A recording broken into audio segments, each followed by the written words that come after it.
몇 번의 성경에 나온 구절들 중에서 이제 그 기적과 이적에 대해서 알아봤고, 그다음에 이제 표적에 대해서 몇 번에 공부를 했습니다. 이 시간에는 이제 구원에 대해서 관련된 용어에 대해서 여러분 잘 알고 있다고 하지만 과연 구원에 대한 용어를 우리가 성경을 읽으면서 어떻게 이해를 하고 받아들여야 할까, 이것에 대해서 이제 이 시간을 또 공부하도록 그렇게 하겠습니다. 구원이 무엇입니까? 구원, salvation, 구원. 이건 구원 그러면 이렇게 광의적인 넓은 의미의 그런 개념을 가지고 있습니다. 구속, 칭의, 중생 이런 모든 의미를 함축하고 있기 때문에 그렇습니다. 그래서 성경에서 구원은 뭐라고 생각하십니까? 여러분, 영은 뭐라 그랬습니까? 영은 거듭난다 그랬죠? 그래서 요한복음 3장 3절에서 5절 말씀을 통해서 우리가 거듭나지 않습니까? born again. 영은 거듭나는 것이에요. 그러면 육신은 어떻게 되는 것이요? 육신은 구속받는 거죠. 육신은 구속받는 것이고. 그럼 혼은, 구원, salvation 구원할 때는 혼이 구원을 받는 겁니다. 이게 구원받았다. 그럼 혼이 구원받았기 때문에 우리 거리서 교회 때 뭐라 그랬습니까? 주 예수 그리스도를 믿으면 혼이 구원받는다고 여러분 이렇게 또 외치기도 하지 않습니까? 그래서 구원을 받는다. 구원의 용어가 나오면 일단은 예수 그리스도의 보배를 필요해서 구원을 받는다는 의미의 문맥이면 그것은 혼이 구원을 받는다라고 여러분 생각을 하셔야 합니다. 야고보서 1장 21절 한번 보십시오.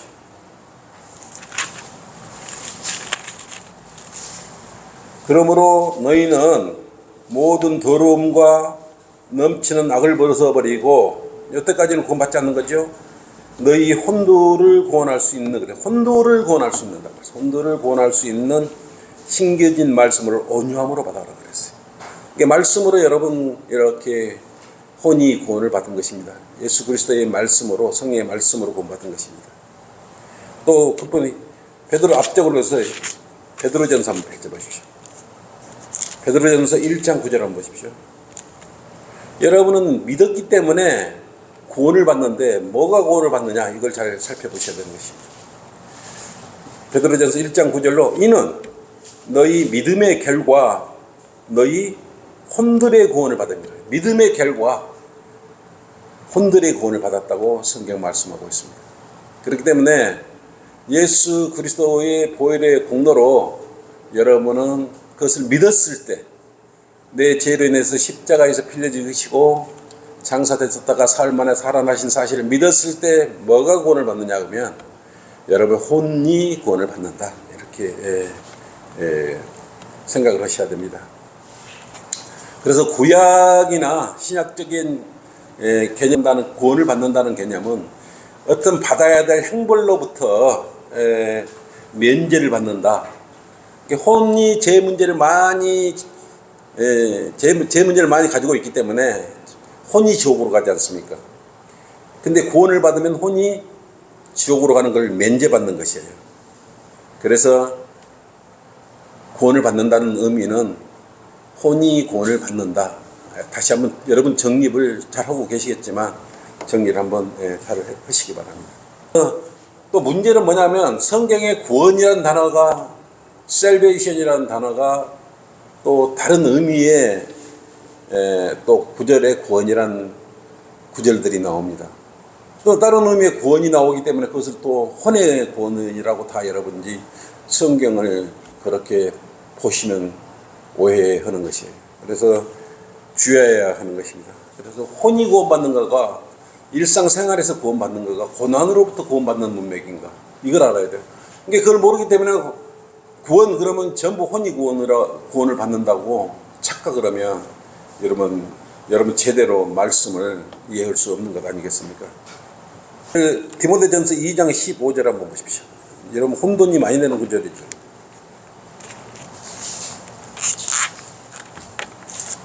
디모데전서 2장 15절 보시면, 그러나 그들이 정숙함으로 믿음과 사랑과 거룩함에 계속 거하면 여자가 뭐요? 자녀를 낳을 때 구원을 받으리라 그랬어요. 자녀를 낳을 때 구원을 받으리라. 이것을 셀베이션으로 생각하면 안 되십니까? 혼의 구원으로 생각하면 안 되는 것입니다. 이건. 왜냐하면 아이를 낳기 때문에 세상으로부터 많은 미혹을 당하고 속고 이런 것으로부터 구원을 받는다는 그런 의미예요. 그래서 여자가 자녀를 낳을 때 구원을 받는다. 여자들은 전부 그러면 구원을 받게요. 근데 그런 의미가 아니고 세상으로부터 속고 이런 거로부터 이제 구원을 받는 것입니다. 더 이제 그래서 여자분들이 아이를 낳고 난 이후는 더 성숙해지고 세상을 바라보는 눈이 틀리지 않습니까? 그 고통과 고난으로부터 이렇게 이제 구원을 받을 수 있는 것입니다. 또 어떠한 전쟁이나 집단이나 이런 상태로부터 구원을 받는다는 의미예요. 구원이라 그래서 또 다 혼의 구원이라고 생각하면 안 되는 것입니다. 역대기하 한번 펼쳐보십시오. 역대기하 20장 17절 한번 보십시오. 여기서도 구원이라는 용어가 나와요. 너희는 이 싸움에서 싸울 필요가 없으리라. 오 유다와 예루살렘아, 너희는 전열을 가다둔 곳에서 너희와 함께하는 주의 구원을 보라 그랬어요. 너희와 함께 하는 주의 구원을 보라 그랬을 때 여기 주의 구원은 혼의 구원이 아니라는 것이에요.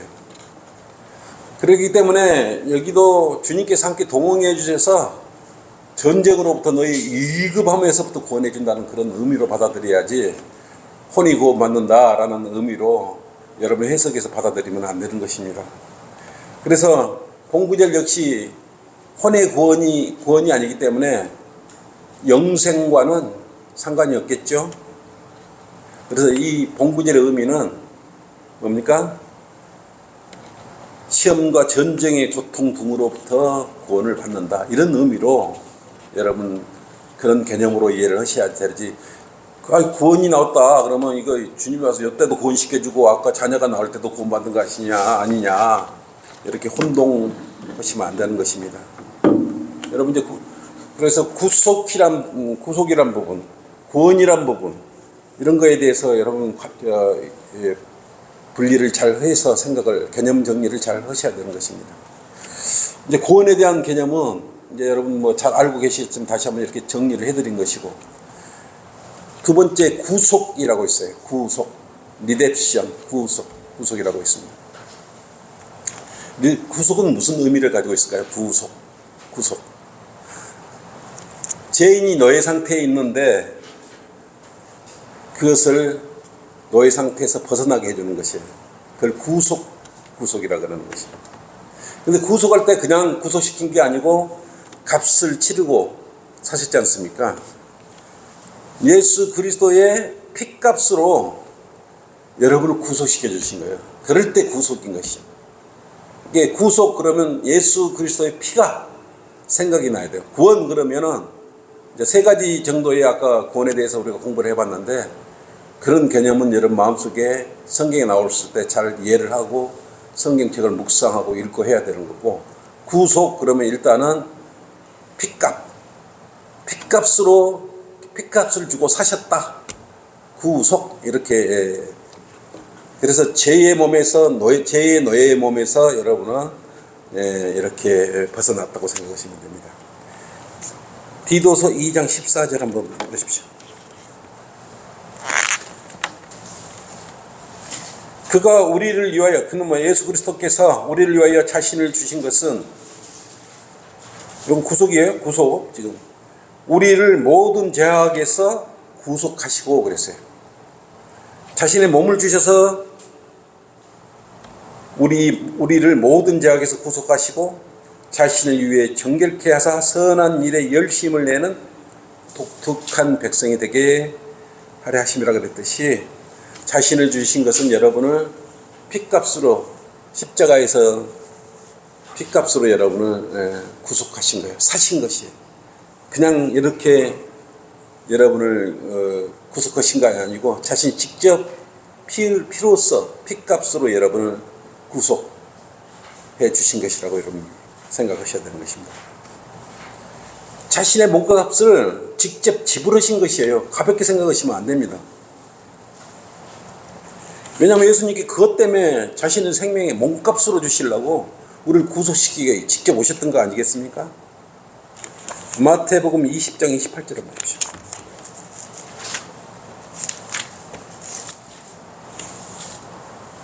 인자도 예수님께서도 섬김을 받으려고 온 것이 아니라 섬기러 왔고 또 많은 사람을 위하여 자기 생명을 몸값으로 주려고 온 것입니다.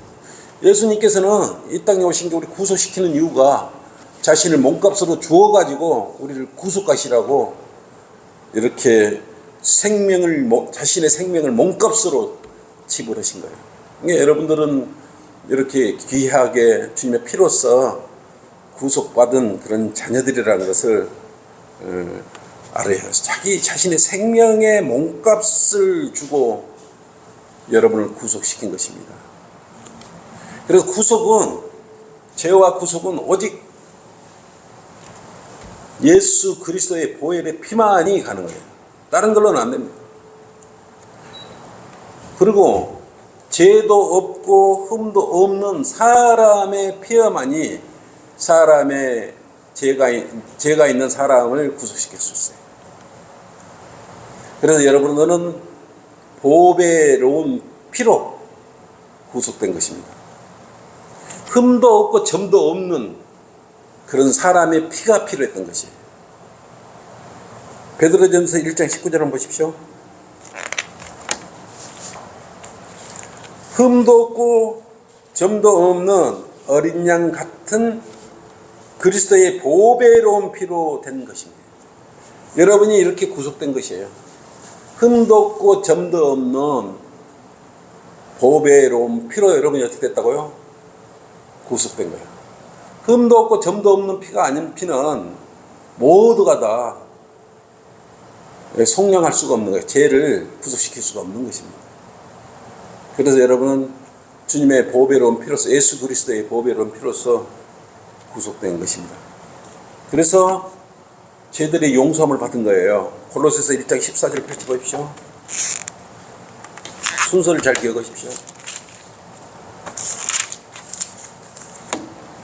그래서 그 보배로운, 흠도 없고 점도 없는 그 보배로운 피로서 구속이 됐는데, 골로새서 1장 14절 한번 보십시오.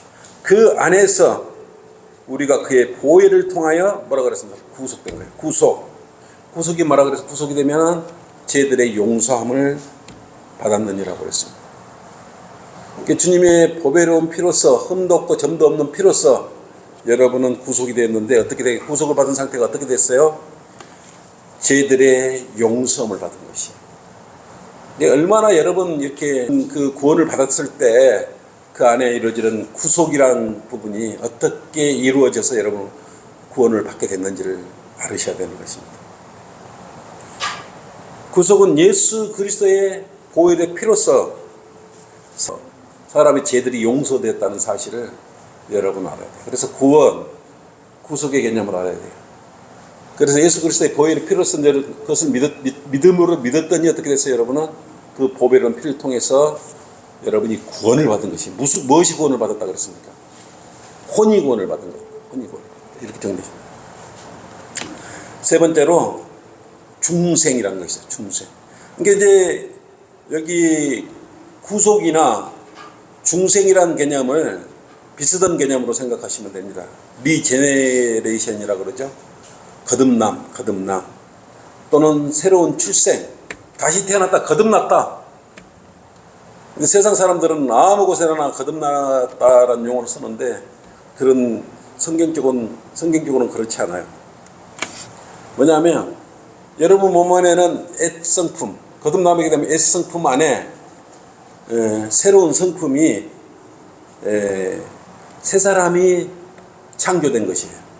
그래서 여러분 안에는 옛사람 안에 새 사람, 여러분 마음 안에 새 사람, 새 성품이 들어가 있는 것입니다.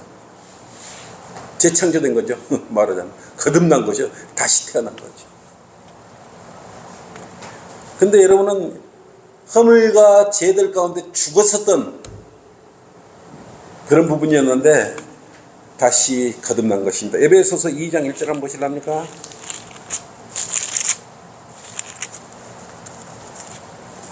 우리가 옛성품은 뭐냐면 허물과 죄들 가운데서 죽었던, 옛성품은 우리가 허물과 죄들, 우리 죽은 사람들이에요. 뭐가 죽었던 것이에요? 영이 죽은 사람들이, 영이 죽으면 사람의 영이 죽었기 때문에 하나님의 영과는 교제할 수가 없겠죠. 죽었던 너희를 그가 살리셨으니, 구원받으면 뭐가 어떻게 살렸어요? 사람의 영을 살리셨으니. 여러분은 허물과 죄들 가운데 있었던 것을 이렇게 거듭나게 한 것이에요. 여러분 구원받으면서 여러분 죽었던 영이 하나님의 영께서 여러분의 죽은 영을 살리신 거예요. 이제 거듭나게 되면 그래서 죽었던 영이 살아났기 때문에 사람에게서 하나님의 영은 영끼리 알아보잖아요. 하나님의 영과 이렇게 구원받은 거듭난 성도 간의 교제가 이루어지는 것입니다. 그래서 중생, 리제네레이션은 거듭난다. 이것은 매우 중요한 것입니다. 영적 소생이라고 하기도 하고요. 또 새로운 출생, 새로운 피조물이라고도 거듭남에 대해서 이야기할 수 있습니다. 그래서 거듭나려면 첫째 어떻게 해야 거듭날 수 있습니까? 육신으로 한번 태어나야 돼요. 물로 한번 태어나야 돼요.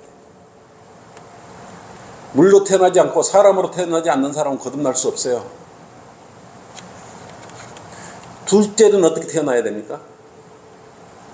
대부분 둘째 태어나기를 못하고 첫 번째 태어난 것만, 물로 태어난 것만 육신으로 태어나고 그냥 가버리지 않습니까? 그럼 거듭나지 못한 채 죽어버린 거 아니에요. 거듭나지 못하고 죽으면 어디로? 지옥으로 가는 거예요. 그래서 우리는 성령으로 다시 태어나는 것, 이걸 보고 리제너레이션, 중생, 거듭남 이렇게 이야기합니다. 요한복음 3장 3절 한번 보십시오. 여러분 잘 아는 구절이죠.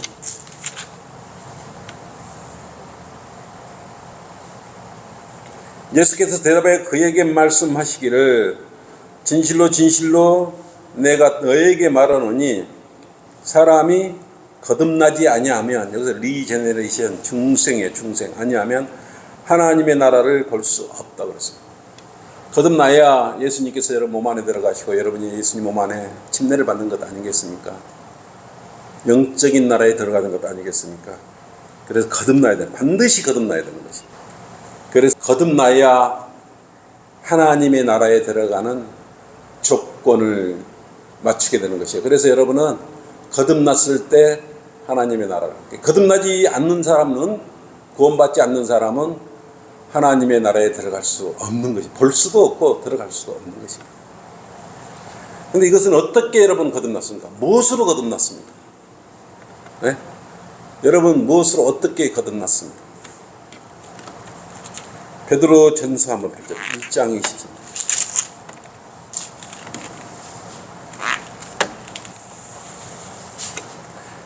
너희가 거듭난 것은 어떻게 거듭났냐? 거듭난 것은 썩어질 씨로 된 것이 아니라 썩지 아니할 씨로 된 것이니 살아있고 영원히 가는 하나님의 말씀으로 되었느니라.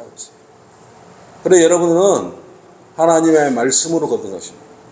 좋은 소식, 복음을 통해서 여러분들은 거듭나고 구원받은 것 아니겠습니까? 하나님 말씀으로. 여러분 여기 이제 구속과 중생에 대한 의미를 오늘 이제 체계적으로 정리를 이렇게 이 시간을 통해서 하시면 되는 것이에요.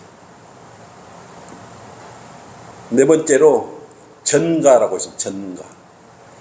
imputation, 전가라고 있습니다.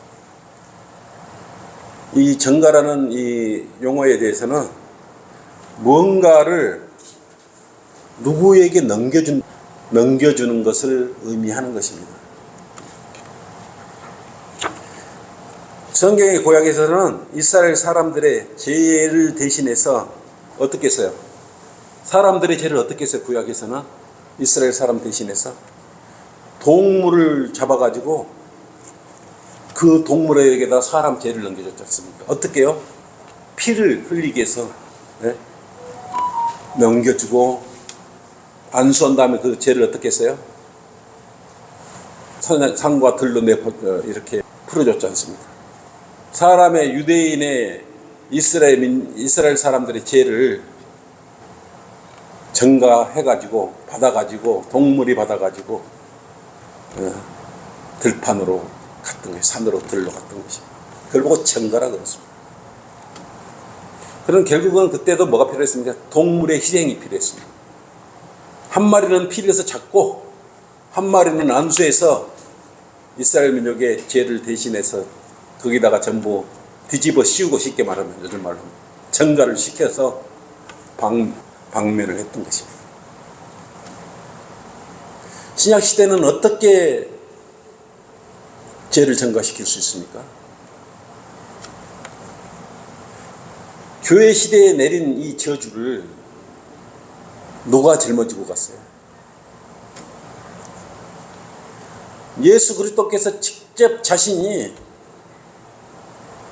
구약 시대의 동물이 대신해서 죄를 안고 전가받아 가지고 이렇게 갔듯이 예수님께서는 직접 자신이 저주가 되셨어요. 십자가에서. 우리 때문에.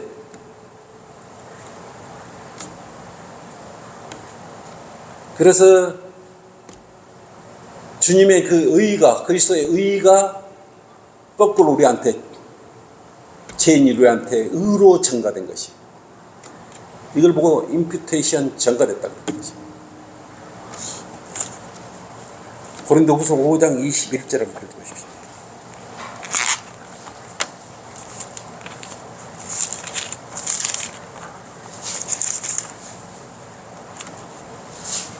이렇게 여기는 그래서 흠도 없고 점도 없는 동물이 필요했듯이 우리 죄인인 사람들을 위해서도 죄를 구속하기 위해서는 이렇게 뭡니까?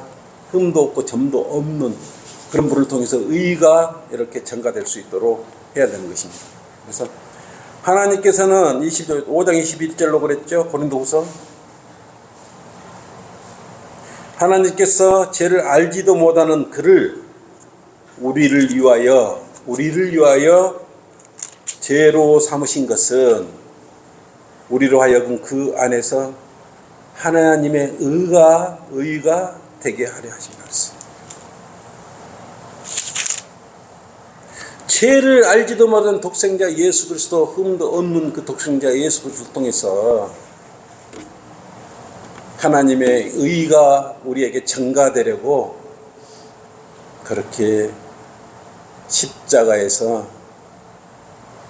피 흘려 돌아가셨던 것입니다. 그 의가 여러분에게 하나님의 의가 그래서 예수 그리스도의 보혈로 통해서 저주받은 사람의 죄들이 제거되고 여러분들은 그 의를 통해서 의인이라고 받는 거예요. 그래서 구원받은 사람은 의인이라고 부르는 것입니다. 예수님께서는 직접 자신이 나무에 매달려 십자가에서 저주가 되셨지 않습니까? 갈라디아서 3장 16절로 그랬죠. 이제 그 약속들은 아브라함과 그의 씨에게 하신 것인데 많은 사람을 가리켜 씨들이라고 말씀하시지 아니하시고 한 사람을 가리켜 너의 씨라고 말씀하셨으니 뭐라 그랬습니까? 한 사람, 그는 그리스도라고 그랬어요. 그 그리스도를 통해서 여러분은 의가, 하나님의 의가 전가되어 여러분은 죄로부터 벗어나게 된 것입니다. 그래서 우리에게 죄를 제거시켜 주시기 위해서, 의를 전가시켜 주기 위해서 자신이 직접 십자가에서 매달려 저주를 받으신 것입니다. 이걸 보고 전가라 그래요. 전가.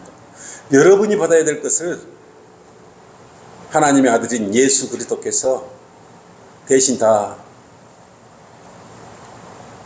여러분이 사람을 위해서 죽어준다 그래서 의가 전가될 수가 있겠어요? 아니, 오직 죄도 그 흠도 없는 분, 하나님의 자녀, 하나님의 아들만이 하나님의 의를 전가시켜 줄 수 있었던 것이에요. 이걸 명심하시기 바랍니다. 자, 다음 시간에는 의롭게 됨에 대해서 계속 성경 공부를 해 나가도록 그렇게 하겠습니다.